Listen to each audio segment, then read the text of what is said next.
नमस्कार मु तेजराज साहू आपण को आम यूट्यूब चैनल तेजराज साहू ओडिया मोरे स्वागत करुछि। आजिर वीडियो रे आमे पंचम श्रेणी संस्कृत वंदना विषय रे आलोचना करिबा। जोटा प्रथम रे अछि वंदना कहि कि गोटे पद्यटे अछि। प्रथम पद्य देखंतु अज्ञान तिमिरांधस्य ज्ञानांजन शलाकया चक्षुरुन्मीलितं येन तस्मै श्री गुरवे नमः। ये जो पद्यटी अच्छी श्लोकटी अच्छी तार केतिक अर्थ जानिबा। ज्ञानांजन अर्थात आखिरे लगेइबा पाई ज्ञान रूपक अंजन। शलाकया काठी द्वारा, चक्षु माने आखि, उन्मीलितम माने खोला गला, श्री गुरवे माने श्री गुरंकु। आसंतु वर्तमान पद्यर अर्थ बुझिबा। अज्ञान तिमिरांधस्य ज्ञानांजन शलाकया अर्थात अज्ञान रूपक अंधकार रे मु थिबा बेले मोर ज्ञान रूपक अंजन लगैली के कौथिरे चक्षुरुन्मीलितं येन तस्मै श्री गुरवे नमः। जी काठी द्वारा मोर चक्षुरे ज्ञान रूपक अंजन भरी देले, मोर आखि फिटेई देले, से होछंती गुरु। से गुरु को मु तस्मै श्री गुरवे नमः, से गुरु को मु प्रणाम करुछि। तार ओडिया आपण माने लिखिबे जे मु अज्ञान अंधकार रे थिबा बेले मोर नेत्र दुर्गल रे जे काठी खंडे धरी ज्ञान रूपक अंजन भरी देले, मोर आखि फिटेई देले, अज्ञान रु मते ज्ञानी कले, से श्री गुरु को मु प्रणाम करुछि। श्लोक नंबर 2 नमामि ईश्वरं प्रातः नमामि जनकं तथा नमामि जननीं पूज्या नमामि शिक्षकान् तथा। श्लोकर शब्द गुड़िकर अर्थ जानी नेबा। नमामि माने प्रणाम करुछि, नमस्कार करुछि। जनकम जनक माने पिता, कम लागिछि पितांकु। जननी मां को। पूज्याम पूजनिया। शिक्षकान माने शिक्षक मानंकु। प्रातः माने सकाल समय रे, प्रातः समय रे। आसंतु वर्तमान यार अर्थ जानिबा। नमामिम ईश्वरं प्रातः नमामिम जनक तथा नमामिम जननी पूज्याम नमामि शिक्षकान् तथा। अर्थात मु ईश्वर को नमामि प्रातः प्रातः समय नमस्कार करुछि। नमामिम जनकम तथा सही परि पिता को मध्य नमस्कार करुछि। नमामिम जननी पूज्याम पूजनिया मां को मध्य नमस्कार करुछि। से परि नमामिम शिक्षकान् तथा मते शिक्षादान देथिबा शिक्षक माननकु मध्य मु ए प्रातः समय रे नमस्कार करुछि बा प्रणाम करुछि।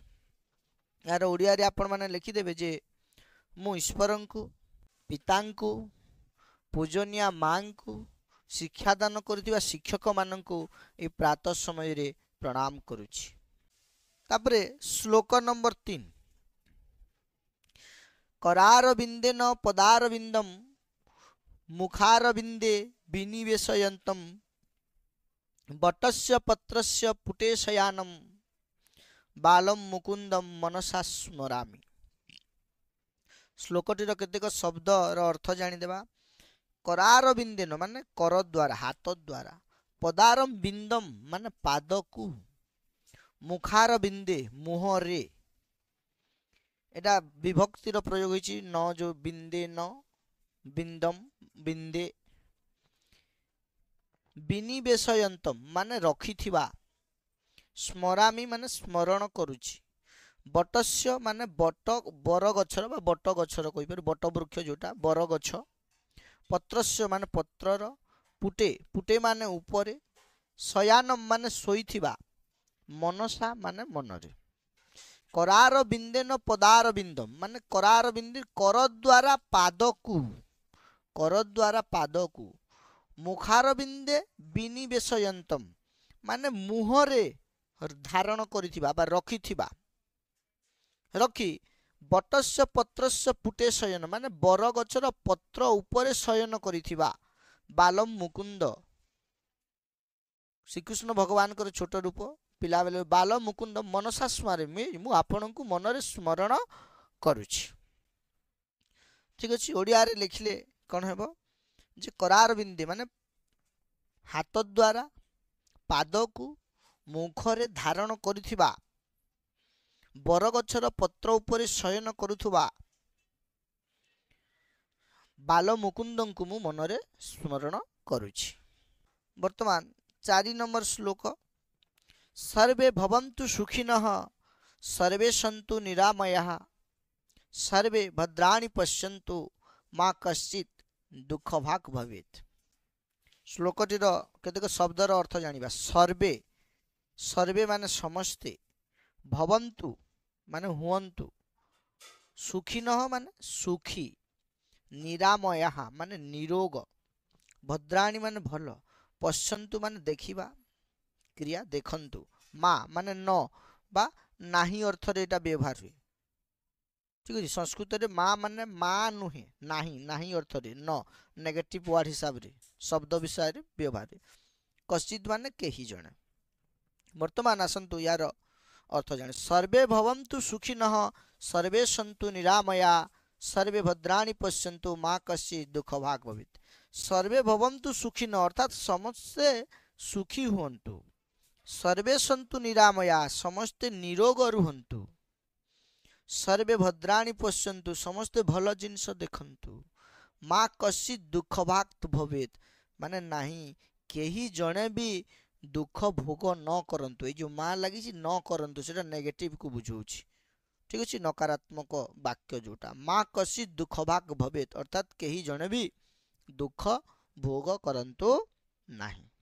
ठीक अछि आलोचना करथिले पंचम श्रेणी संस्कृत वंदना श्लोक बुझेली श्लोकर शब्द गुड़िकर अर्थ एवं श्लोक मध्य बुझेली। आशा करुच्ची भिडियोटी आपण मानक निश्चित भाव में भल लगी जदि भल लगे गोटे लाइक करंतु अन्य मानक सहित शेयर करंतु आ एपर्यंत जदि चैनल टी को सब्सक्राइब करना जल्दी सब्सक्राइब कर दियंतु।